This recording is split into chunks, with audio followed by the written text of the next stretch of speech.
menjadi 4, 1 sudah meninggal kemarin, Ya. 3 sedang dirawat dan dikatakan positif yang 3. Yang 1 namanya Sahala Sianturi, umurnya 75 tahun, berasal dari perdagangan. Sekarang sedang dirawat di rumah sakit perdagangan, mempunyai penyakit komplikasi juga, usianya sudah tua.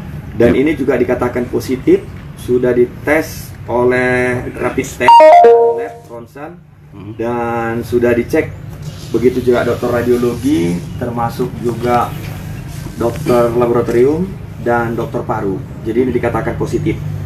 Terus ada lagi satu lagi, yaitu Duanta Sinaga. Ini mantunya almarhum, usianya 37 tahun.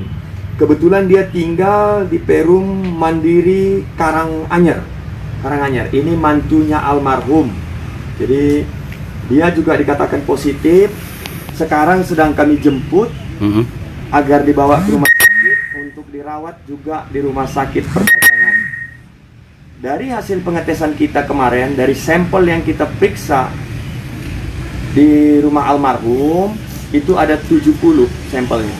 1 dikatakan positif, yaitu mantunya ini. 1 dikatakan positif. Satu lagi adalah namanya Asima Siadari. Asima Siadari ini berasal dari Aiknatolu, tapi karena dirujuk dari rumah sakit perdagangan, sehingga dirawat sudah 3 hari di rumah sakit perdagangan ini juga sudah dikatakan positif. Karena apa? Sudah kita periksa baik lab, termasuk rapid test, termasuk ronsen, dan sudah juga dirawat oleh dokter ini dikatakan positif. Jadi inilah perkembangan untuk Kabupaten Simalungun. Kami tetap memberikan yang terbaik, dan seluruh pasien-pasien ini kami usahakan untuk dirawat di rumah sakit perdagangan, dan kami sudah siap, termasuk tim medisnya juga, dokter spesialis, penunjang, para perawat, termasuk direktur, kepala dinas kesehatan.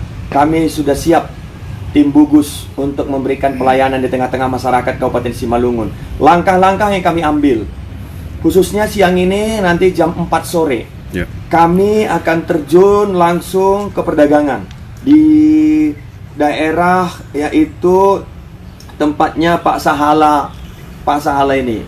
Di situ kami membawa ronsen, laboratorium, rapid test, dan kami akan mengecek sampel sekitar 100 sampai 150 orang di situ itu, terutama keluarga terdekat. Nanti dari situ kita lihat apakah masih ada yang dikatakan nanti positif. Itu langkah yang kami lakukan. Langkah kedua, besok kami juga ke Karangsari. Mungkin pagi jam-jam 11 ke Karangsari. Karena di sana lebih banyak jumlahnya, di sana mungkin nanti akan kami cek juga sekitar 200 menjadi sampel juga. Sama dengan ini, kita lihat apakah ada yang kena di sekitar itu. Kami mengharap dengan tindakan yang kami lakukan ini semakin ketahuan dan semakin cepat penanganan. Kalau cepat penanganan, tentu otomatis virus ini tidak semakin berkembang, karena kita sudah tahu langsung kita putus satu-satu. Di desa ini kita putus, desa ini kita putus. Yang ketiga, saya sudah menghubungin tadi barusan Pak Camat, khususnya di perdagangan, Pak Camat, Kapolsek dan Ramil, Kepala Puskesmas. Dan saya minta kepada Pangulu juga, yang pertama, kita harus mencegah masyarakat ini. Tidak ada lagi ngumpul-ngumpul, warung-warung yang di situ kita tutup dulu. Kalau jual sembako boleh dibuka, tapi dengan catatan mereka diawasin, tidak boleh sekali masuk rame-rame, satu-satu. Dan yang jualan wajib memakai masker. Setelah itu nanti kita lihat masyarakat yang datang, kita akan lihat dulu kemana tujuannya. Kalau boleh, kami harapkan tidak perlu dulu ya untuk silaturahmi. Tapi kalau perlu sekali dan diawasin langsung oleh puskesmas, ya kita harus pakai safety. Keperluan dia itu apa, pakai masker, dan tujuannya apa, itu sudah mulai dicek di sana. Bagi masyarakat, tadi sudah saya katakan, akibat ini yang kami lakukan untuk menyelamatkan masyarakat yang ada di situ. Yang pertama, saya minta kepada Pak Camat, Pak Kapolsek, Pak Ramil mengecek data masyarakat kita Contohnya yang dia berhenti bekerja di daerah itu akibat ini, dia tidak punya lagi pemasukan, akan kita bantu. Kita bantu khususnya bahan pokok mereka. Mereka butuh beras, butuh ini, kita akan suplai nanti ke rumah itu, door to door kita akan berikan. Bagi yang mampu, ya kami harapkan marilah saling membantu. Janganlah bagi yang mampu juga dibebanin pemerintah, karena pemerintah juga tidak banyak uang, tapi kita ingin menyelamatkan masyarakat kita. Untuk itu, itulah langkah-langkah yang sudah kami ambil. Baik Pak, upaya yang dilakukan pemerintah Pak, apakah memang ada rencana mengisolasi lingkungan yang terdeteksi 3 positif corona tadi Pak? Ini sudah jelas dengan langkah itu tadi kan saya sudah perintahkan camat, kapolsek dan ramil. Istilahnya saya tidak mau mengatakan isolasi, tapi pengawasan yang ketat. Ya. Pengawasan yang ketat.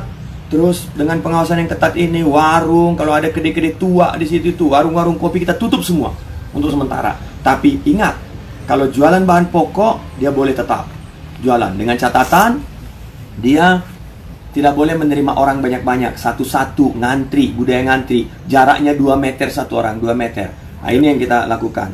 Kalau isolasi, saya kurang sependapat. Kenapa ya? Bahasa isolasi ini bagi budaya kita orang beradat kurang pas.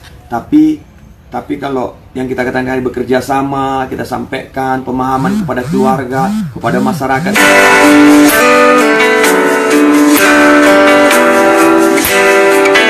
Rumah sakit boleh langsung, boleh ke puskesmas. Itu yang saya harapkan. Untuk itu, seluruh masyarakat Simalungun tidak perlu takut, tidak perlu khawatir, waspada. Kami sebagai pemerintah, saya sebagai bupati dan diwakilin, ada wakil saya juga tim gugus ini, ada Kapolres, ada Dandim, Kepala Dinas Kesehatan, ada Pak Sekda, seluruh jajaran pemerintah. Kami siap di belakang masyarakat untuk memberikan yang terbaik kepada masyarakat Simalungun. Oke Pak.